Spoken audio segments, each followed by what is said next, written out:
Puji nama Tuhan, Shalom, selamat malam Bapak Ibu Saudara. Mari kembali kita mau datang menghampiri tahta kudus Tuhan, memuji, menyembah Tuhan.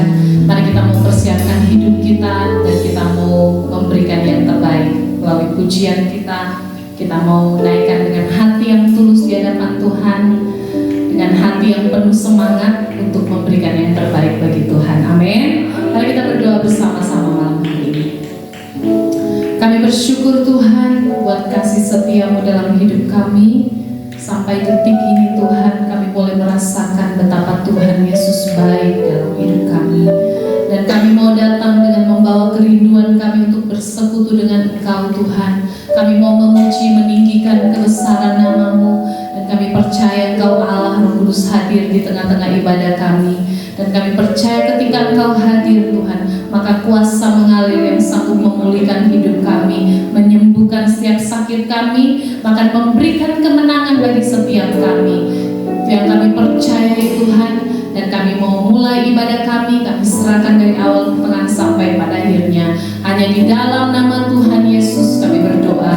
Haleluya. Amin. Mari kita memberikan kemuliaan yang terbaik bagi Tuhan. Kita mau puji Dia, kita mau datang ke baiknya dengan hati yang bersuka cita. Amin. Mari kita menaikkan pujian ini bersama-sama.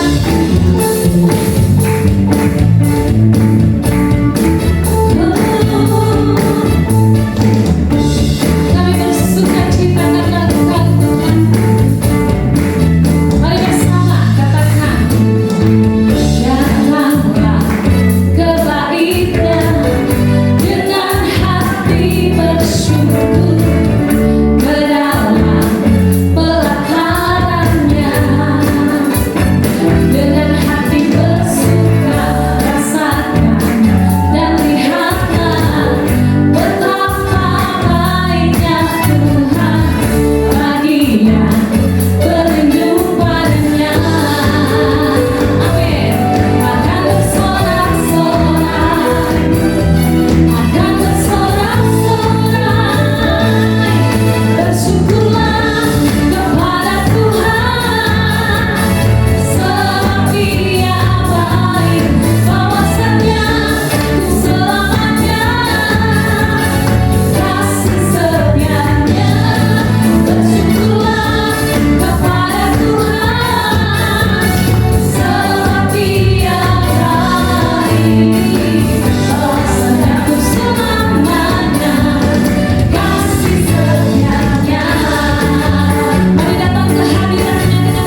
terkandung di dalam Dia yang memberikan kemenangan bagi setiap kita orang-orang yang percaya dan mengasihi Tuhan. Biar sore hari ini kita mau berkata, Tuhan, jamah setiap hati kami. Kami percaya Engkau melihat setiap isi hati kami yang mau taat dan setia kepada Engkau seperti seorang hamba kepada tuannya. Terima kasih Yesus.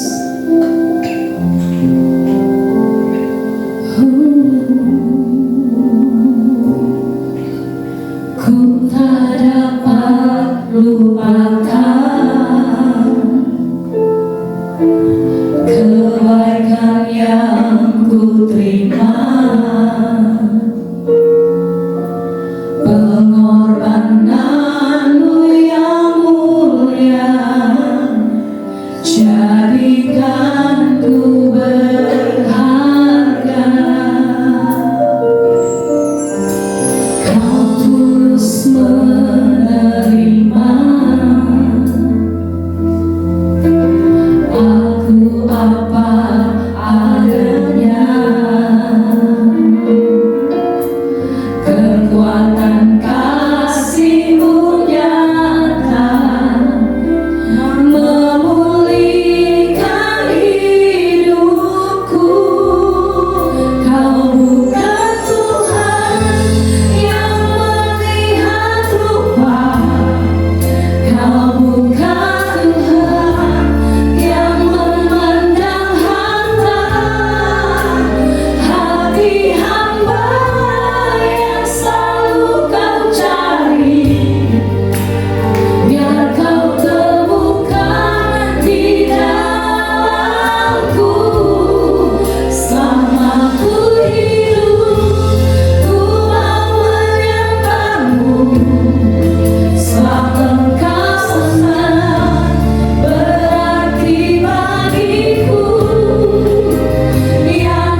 Terima kasih Tuhan, ini semua karena anugerah-Mu.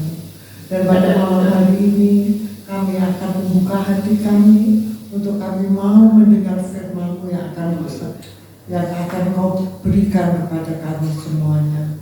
Kami akan membuka hati kami supaya firman-Mu betul-betul bisa masuk ke dalam kehidupan kami dan tinggal di dalam hati kami. Berkati juga aku hamba-Mu Tuhan. Aku juga perlu akan firman-Mu. Aku hanya Kau pakai sebagai alat-Mu saja pada malam hari ini. Tapi firman-Mu juga berlaku untuk diriku sendiri. Terima kasih Tuhan, berbicaralah saat ini. Kami sudah siap membuka hati kami.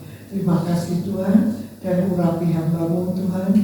Berikan apa yang Kau mau untuk aku sampaikan. Taruh dalam benakku, dalam mulutku. Dalam nama Yesus kami berdoa. Amin. Selamat malam Bapak Ibu, saudara-saudara semua. Ya.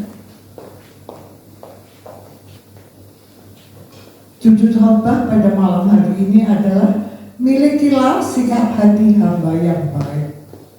Yang baik di hadapan siapa? Di hadapan Tuhan. Tapi Tuhan itu kan sesuatu yang abstrak, ya nggak kelihatan. Jadi untuk kita bisa mempraktekkan, kita menjadi hamba yang baik itu harus melalui manusia, ya. Jadi kita satu sama yang lain harus menunjukkan sikap hati yang baik, ya. Itu judul pada malam hari ini. Saya akan berbicara bagaimana sikap hamba yang memiliki hati yang baik secara duniawi. Hamba yang baik itu adalah yang menaruh rasa hormat terhadap tuannya. Lalu yang kedua, memperhatikan sepenuh hati dan melakukan apa yang menjadi kehendak tuannya. Itu hamba yang baik, itu seperti itu. Bukan memakai apa maunya sendiri. Ya, lalu yang ketiga, siap sedia senantiasa kapanpun waktunya. Misalnya tengah malam jam 10 dibanguni sama bosnya karena ada tamu saudara datang dari luar kota yang harus dilayani. Hamba itu dibangunkan, dia harus mau, ya, nggak boleh lalu bersungut-sungut. Itu sikap hamba yang baik, itu siap sedia senantiasa. Dan lagi, sikap hamba yang baik adalah lebih mengutamakan kepentingan majikannya daripada diri sendiri. Misalnya contoh ini, dia sudah punya rencana untuk ngambil cuti minggu depan, tapi ternyata tiba-tiba bosnya, majikannya itu sakit sehingga harus masuk rumah sakit. Nah, sebagai hamba yang baik, dia mau meninggalkan kepentingannya sendiri dan mau memperhatikan kepentingan daripada hambanya. Itulah sikap hamba yang baik dalam kehidupan sehari-hari secara duniawi. Tapi yang dialami oleh Tuhan Yesus itu berbeda justru.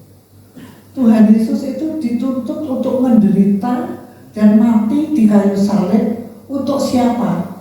Untuk menebus hamba-hambanya yang berdosa. Loh. Lalu hamba-hambanya yang berdosa itu siapa? Manusia, yaitu kita semua. Jadi Tuhan Yesus justru dia harus menebus dosa-dosa hamba-hambanya. Kalau tadi majikannya, dia justru merasa senang karena mempunyai hamba yang sifatnya yang begitu baik. Tapi sekarang Tuhan Yesus justru dia harus menderita hingga meninggal di kayu salib untuk menebus dosa hamba-hambanya. Hamba-hambanya yaitu manusia, termasuk kita semua yang sudah ditebus. Ya. Kenapa sampai terjadi hal yang demikian? Mari kita kembali ke belakang, kembali kepada kisah. Saya akan bawakan kisah Adam dan Hawa. Pada waktu Tuhan Yesus pada waktu Allah Bapa menciptakan Adam dan Hawa, Dia memberi peringatan, kamu semua boleh makan buah yang ada di dari pohon yang ada di dalam taman ini.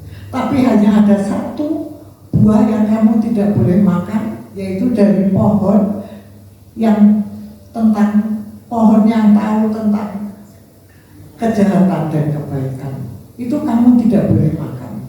Semua yang ada di dalam taman ini buahnya boleh kamu makan. Tapi iblis mendengar akan pesan daripada Tuhan itu. Lalu iblis menggoda Hawa. Dan akhirnya Hawa jatuh dalam dosa. Dia mengambil buah itu, dia makan, dan dia bagikan juga kepada suaminya. Sehingga mereka berdua jatuh dalam dosa. Ya, setelah dia jatuh dalam dosa, berarti hubungan Bapa dengan manusia itu menjadi putus. Itu surga juga tertutup bagi manusia. Pada waktu itu Bapa di surga marah, kemudian mereka berdua diusir keluar dari Taman Eden.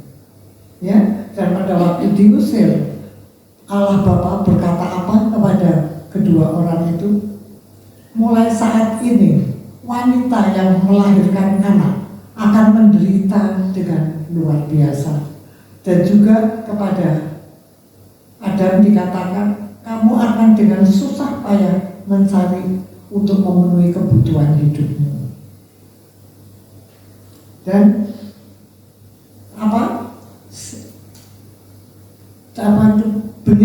benih dosa yang ada di dalam diri Adam dan Hawa itu ternyata turun ke dalam kehidupan manusia. Jadi benih dosa yang ada di dalam Adam dan Hawa itu turun ke dalam benih manusia. Buktinya apa? Kain anaknya itu pun membunuh Habil adiknya karena iri hati.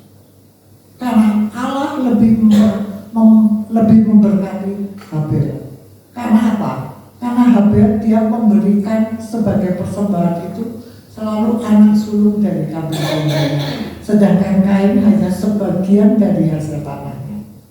Karena iri hati, lalu Kain membunuh Habil adiknya.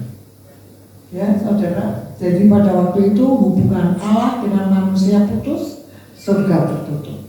Tapi kita mempunyai Bapa yang baik. Bapa tidak ingin manusia itu jatuh dalam dosa dan binasa semuanya secara rohani. Tidak. Lalu Bapa yang baik, dia mempunyai ide. Dia suruh anaknya yang tunggal, yaitu Tuhan Yesus Kristus, untuk turun ke dunia menjadi manusia.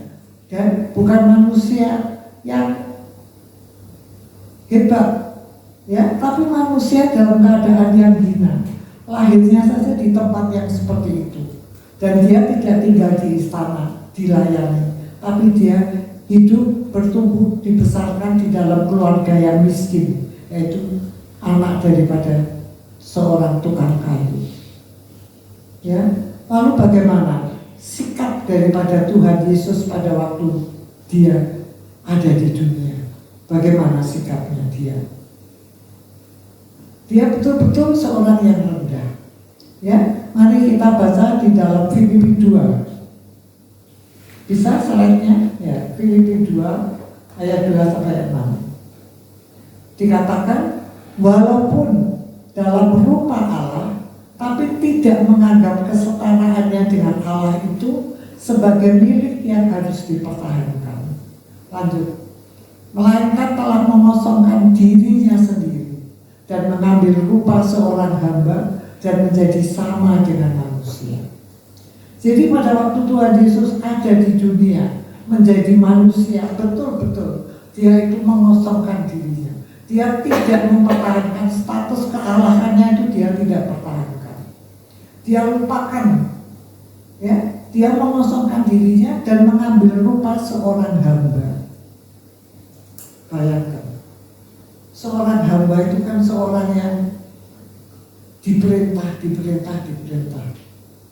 Ya, ia melainkan telah mengosongkan dirinya sendiri dan mengambil rupa seorang hamba dan menjadi sama dengan manusia.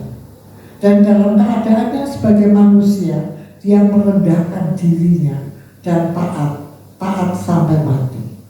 Merendahkan diri buktinya apa? Dia mau mencuci kaki daripada murid-muridnya. Itu sesuatu yang luar biasa. Ya, sesuatu yang luar biasa dia lakukan sampai akhirnya mati di kayu salib. Nah, sesudah Tuhan Yesus mati di kayu salib, maka hubungan manusia dengan Allah itu kembali. Ya, karena Allah memang tidak menginginkan semua orang itu mati dalam kebinasaan. Jadi dia mengirimkan anaknya yang tunggal ke dunia untuk menderita, membayar harga dari dosa-dosa manusia. Ya, luar biasa. Dengan adanya kematian Yesus Kristus, maka hubungan Allah dengan manusia itu kembali dan surga pun terbuka kembali. Tapi ini dengan catatan hanya bagi orang-orang yang hidup benar di hadapan Tuhan. Nah, sekarang tinggal pilihan bagi kita. Kita ini harus menjadi orang yang betul-betul benar di hadapan Tuhan. Bukan hanya mengaku, aku sudah menerima Tuhan. Tapi betul-betul kita harus membuktikan bahwa kita itu hidup benar di hadapan Tuhan. Dan kita tidak akan bisa membuktikan bagaimana kita hidup benar di hadapan Tuhan. Karena Tuhan itu abstrak, tidak kelihatan. Jadi kita hanya bisa menunjukkan sikap hidup kita itu kepada sesama kita manusia. Ya.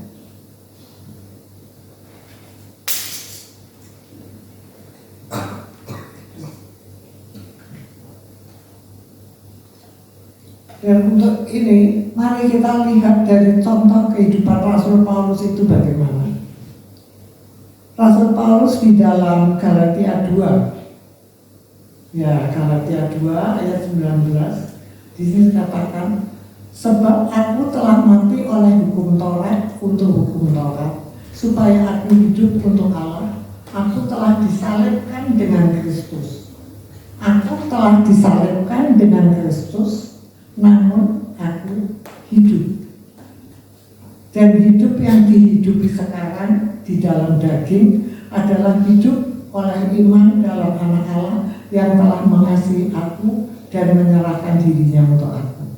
Di sini dikatakan, Rasul Paulus berkata, aku telah disalibkan bersama Kristus, namun aku hidup. Maksudnya disalibkan bersama Kristus itu bukan seperti dua penjahat yang disalibkan di kanan kiri Tuhan Yesus. Tapi Paulus hidup, bukan begitu. Yang dimaksud disalibkan itu kedagingannya, dagingannya. Jadi sejak Rasul Paulus itu yang tadinya seorang pembunuh, pengikut Yesus, dia bunuh. Ya, sekarang melalui satu cara yang Tuhan lakukan, itu dia bertobat. Dia bertobat. Dan dikatakan di sini, aku telah disalibkan bersama dengan Kristus, namun aku hidup. Yang disalibkan itu kedagingannya. Jadi dia memang secara fisik dia masih hidup, tapi kedagingannya itu sudah dimatikan. Kedagingan itu ya hawa nafsu, keinginannya, terutama kejahatannya, itu dia sudah lepaskan semuanya.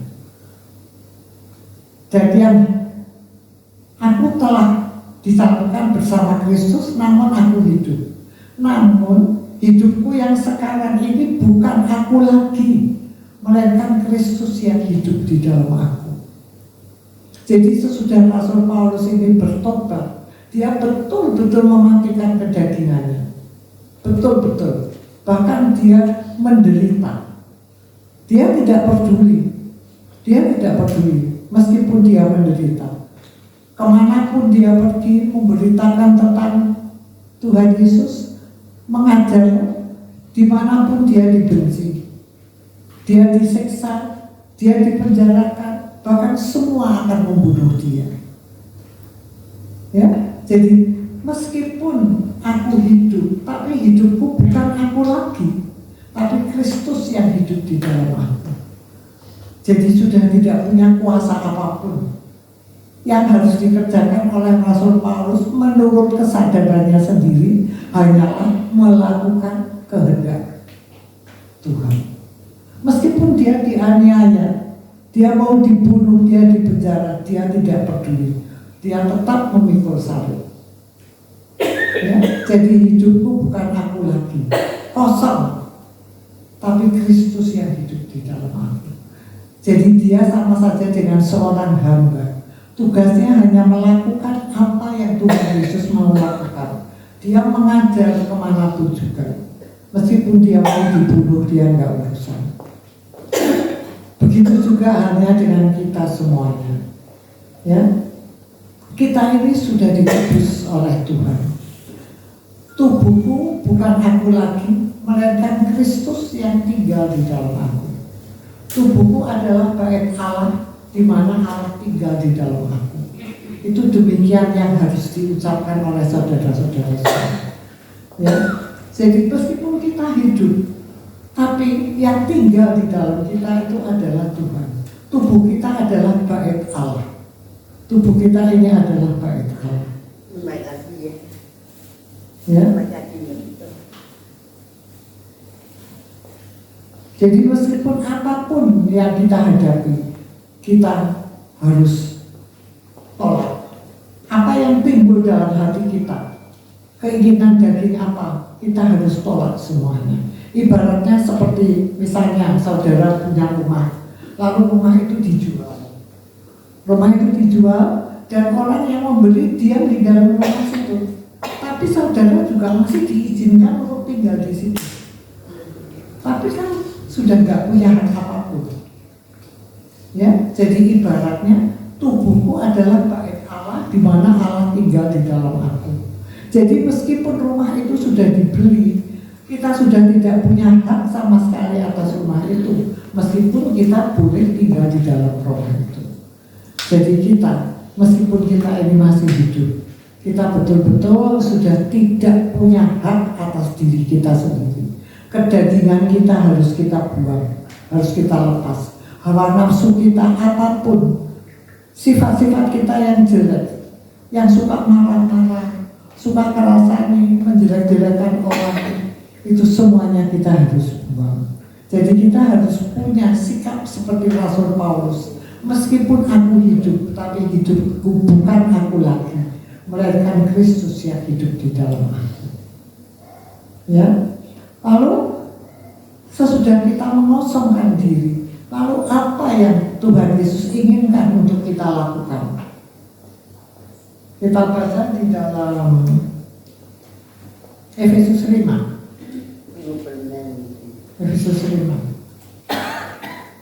Yang Tuhan Yesus inginkan untuk kita lakukan di dalam kehidupan kita sehari-hari ialah perhatikanlah dengan seksama bagaimana kamu hidup.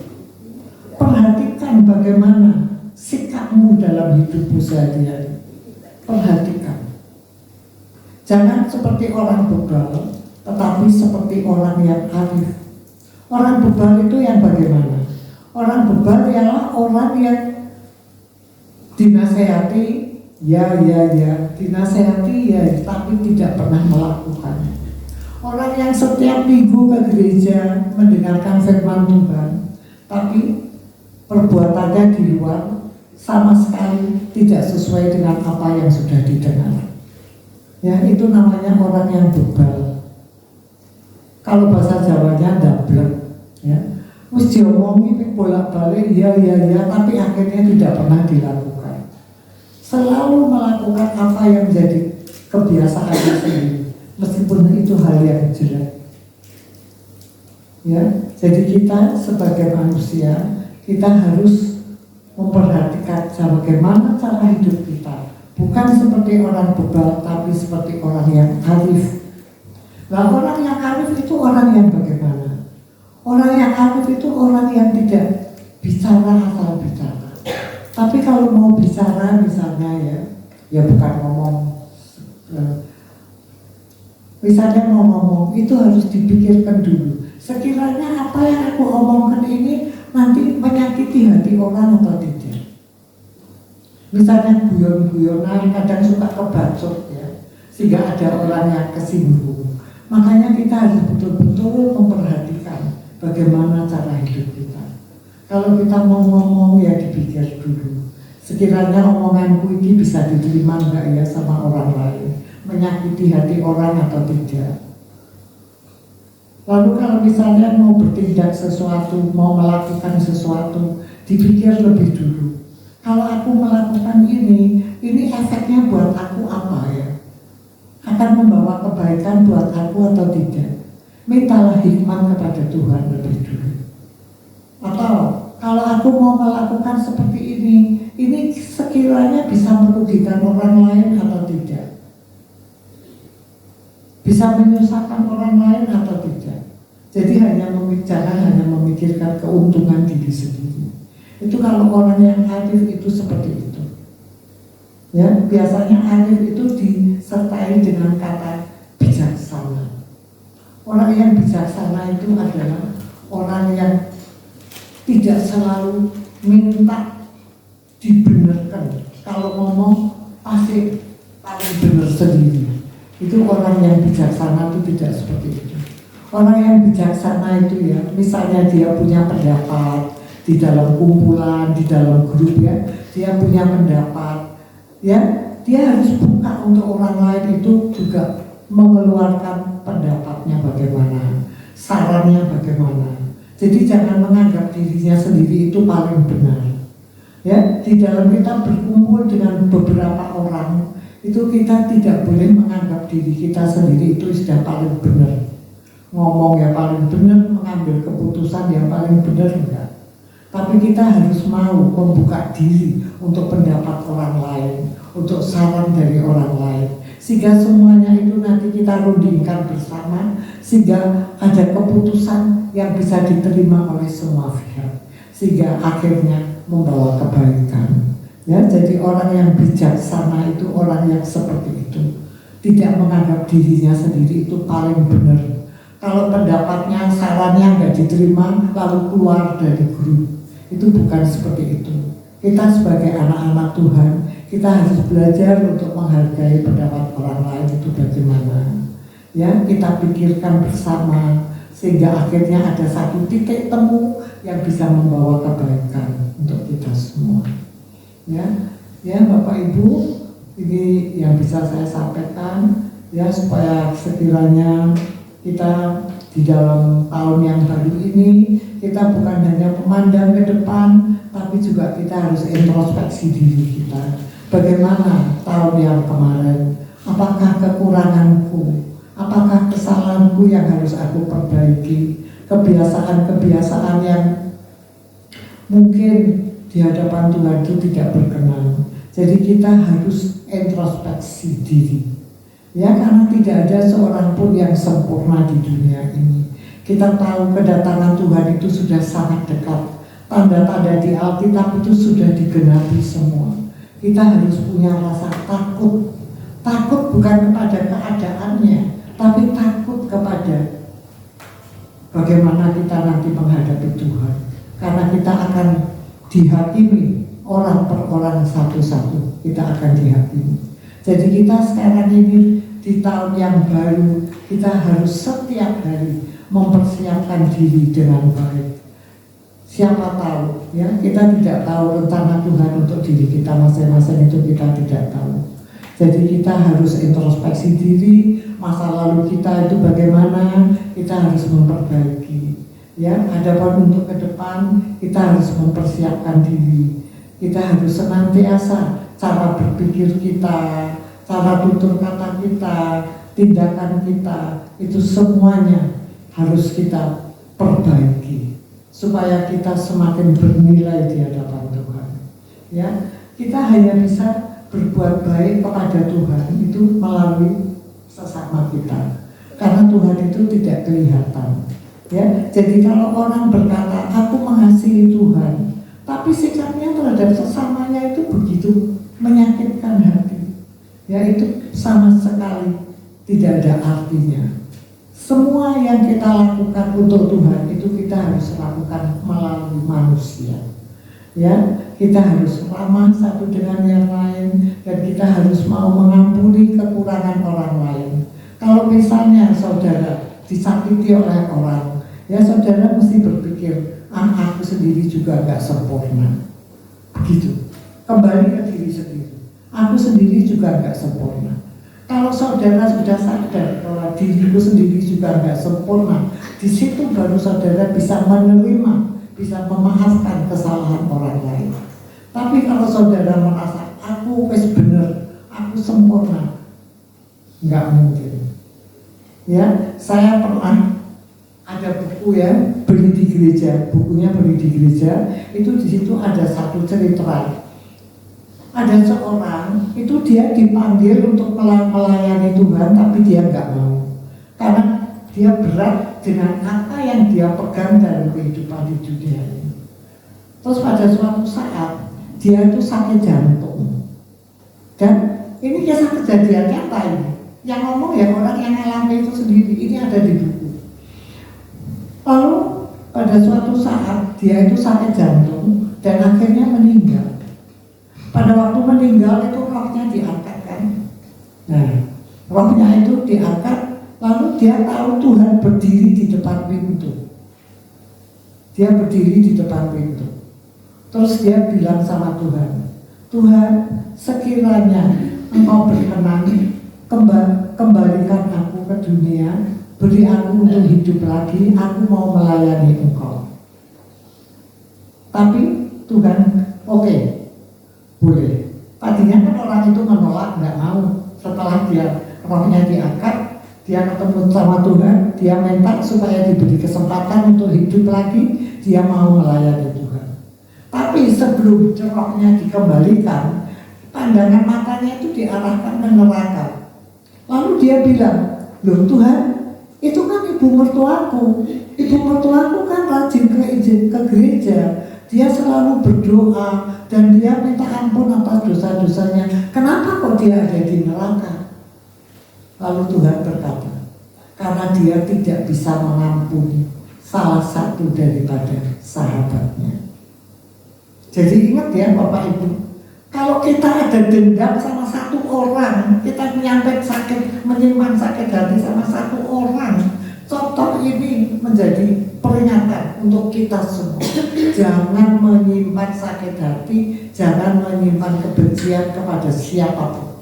Detik ini juga, lepaskan. Orang itu tanya, loh, itu kan ibu mertuaku, dia rajin ke gereja, dia berdoa, dia minta ampun, kok dia ada di situ? Hanya satu kuncinya, karena dia tidak mengampuni saudaranya. Takut enggak kalau seperti itu? Mulai saat ini milikilah rasa takut.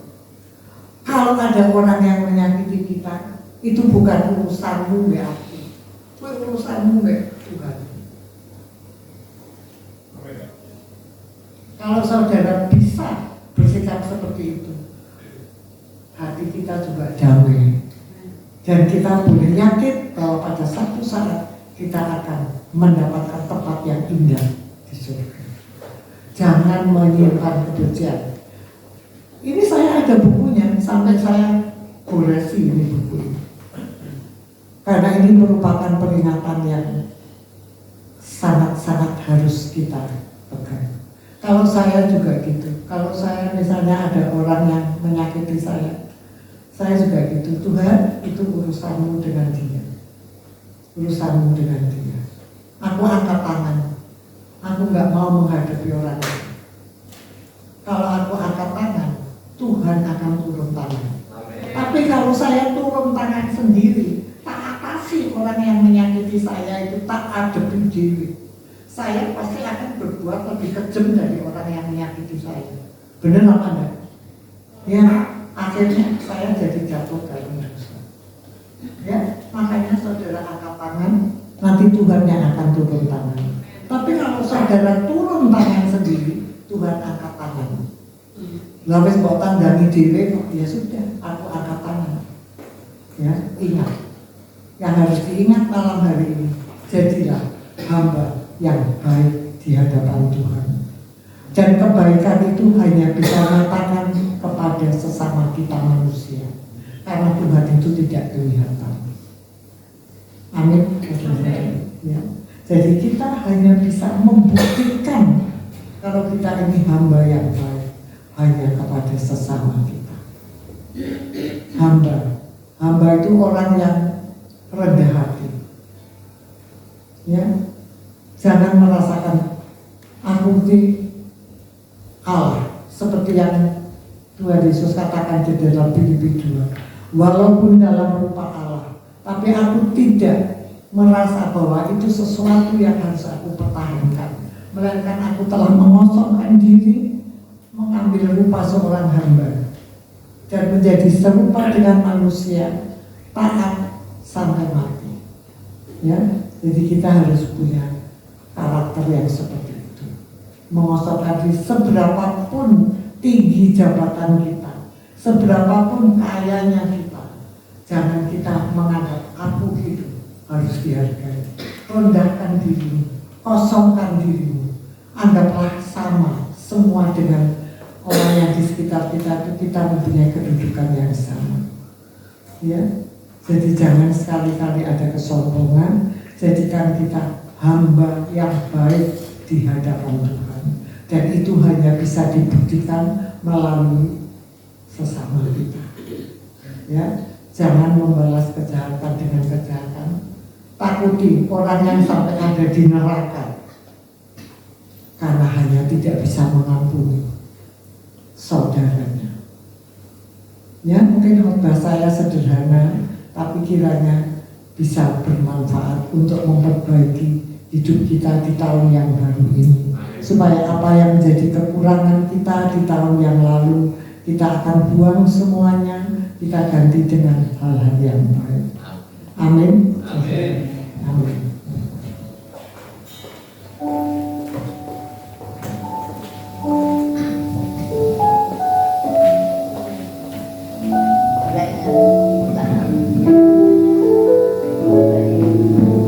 Saya percaya kita semua sudah diberkati dengan firman Tuhan malam hari ini. Mari kita menaikkan pujian ini bersama-sama. Mengasihi, mengasihi,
Kami bersyukur kepadamu.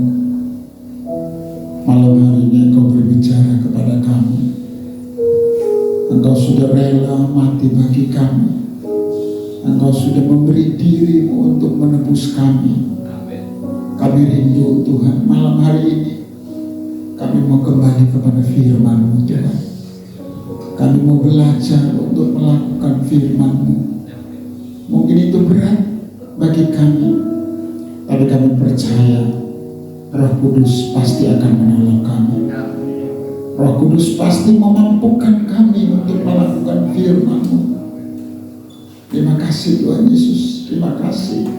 Matraikan firman-Mu dalam hati kami, sehingga pada saat kami pulang dari tempat ini, kami bergairah untuk melakukannya. Apapun yang kami alami dalam hidup ini Tuhan, kami percaya semua terjadi seizin-Mu Tuhan. Amin. Oleh sebab itu kami tidak akan takut menghadapi apapun. Kami mau belajar untuk percaya kepada firman-Mu Tuhan. Kami mau belajar untuk menjadi hamba yang baik, hamba yang mau setia untuk melayani Engkau, hamba yang setia untuk melakukan firman-Mu. Apapun tantangan hidup kami percaya Tuhan pasti menolong kami. Terima kasih Tuhan, terima kasih. Kau memberkati hamba-Mu Ibu Magda yang sudah melayani kami. Urapi terus, pakai hamba-Mu semakin hari semakin berkenan kepadamu.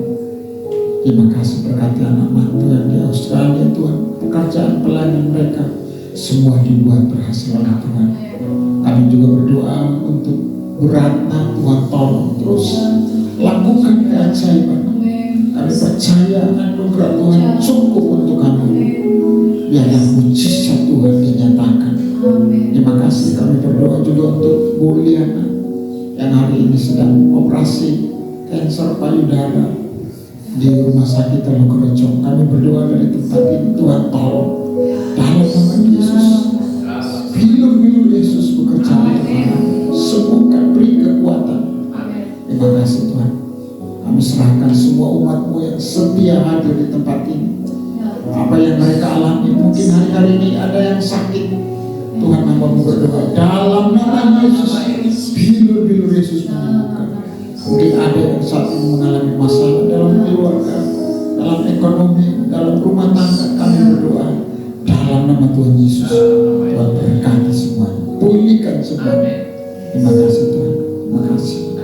Berkati juga setiap persembahan yang sudah diberi oleh umat-Mu di tempat ini, untuk pekerjaan Tuhan di tempat ini. Tuhan balas berlipat kali kami. Berkati semua yang sudah melayani, worship leader, singer, pemain musik, penerima tamu dan penjemput dan OHP atau mungkin semua sound system. Tuhan berkati semuanya.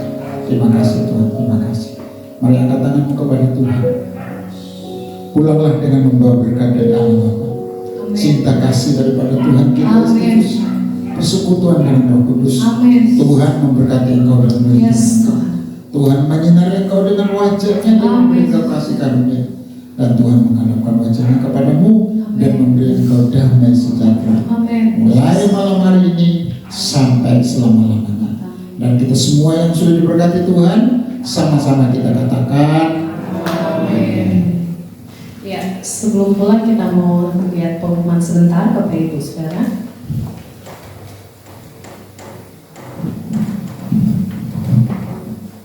Ya, untuk Senin besok tanggal 2 Februari di sini ada praise and worship. Jadi kami mengundang, mari Bapak Ibu Saudara bisa hadir bersama-sama kita menyembah Tuhan, memuji menyembah Tuhan selama 1 jam.